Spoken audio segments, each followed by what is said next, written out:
Jacques, bonsoir. Bonsoir. On est ici devant le 3 quai de l'Horloge. Vous étiez mis en garde à vue depuis samedi. Ouais. Vous étiez à la manifestation du 1er mai. Vous faites partie de ces interpellés de l'hôpital. 34. Voilà, des 34 interpellés à l'hôpital de la Salpêtrière. Comment est-ce que vous vous êtes retrouvé là? On a tout dit sur vous, que vous étiez attaqué à cet hôpital. La manif a été arrêtée à environ 200 mètres de la place d'Italie. Le cortège était relativement calme, même très calme. Et au bout de quelques minutes, les flics ont commencé à canarder, à charger, à taper. Du coup, on s'est retrouvé poussé du côté des grilles de l'entrée des ambulances de l'hôpital. Les grilles étaient ouvertes. Un policier était là et nous a dit de rentrer pour être protégé. Au bout de quelques minutes, comme la situation était calme, on a essayé de ressortir. Et à ce moment-là, on s'est trouvé face à face avec un groupe de CRS qui ont chargé, qui nous ont refoulés à l'intérieur de l'hôpital, qui sont eux-mêmes rentrés dans l'hôpital. Et dans notre dos est arrivée à ce moment-là une escouade de motos. Ils sont descendus et ils ont commencé à taper. Ça a été vraiment la panique. Il y avait environ, je sais pas, 70-80 personnes. Et comme on était complètement coincés entre deux rangs de flics, on n'avait plus qu'un débouché sur notre gauche. C'était un escalier avec une plateforme. Et donc le groupe des 34, puisque c'est 34 personnes arrêtées sur cette plateforme, se sont retrouvés là.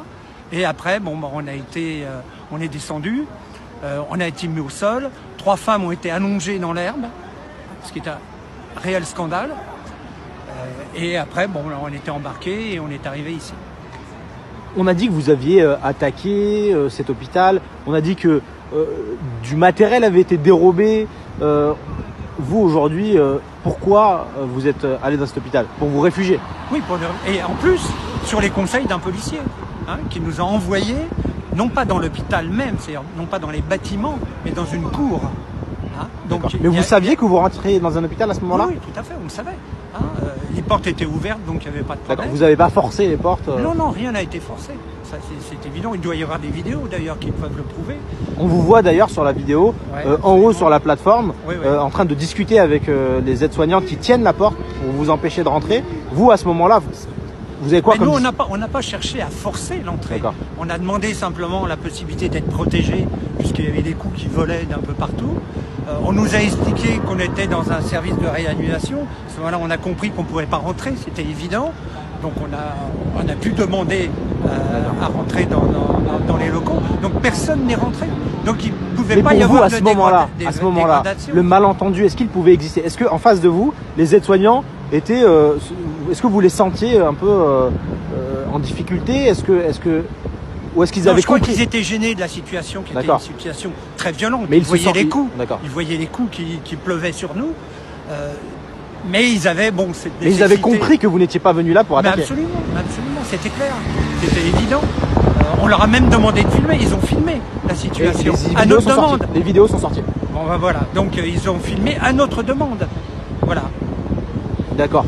Castaner, le ministre de l'Intérieur, Agnès Buzyn, ont déclaré publiquement, on fait des tweets, on en parlait à la télévision hier soir, et on dit que vous aviez délibérément attaqué cet hôpital. Vous, aujourd'hui, vous êtes sorti. Qui nous montre les vidéos. Il paraît qu'il y a une vidéo. Sur le document qu'on m'a remis, la police m'a remis, il y a marqué vidéo.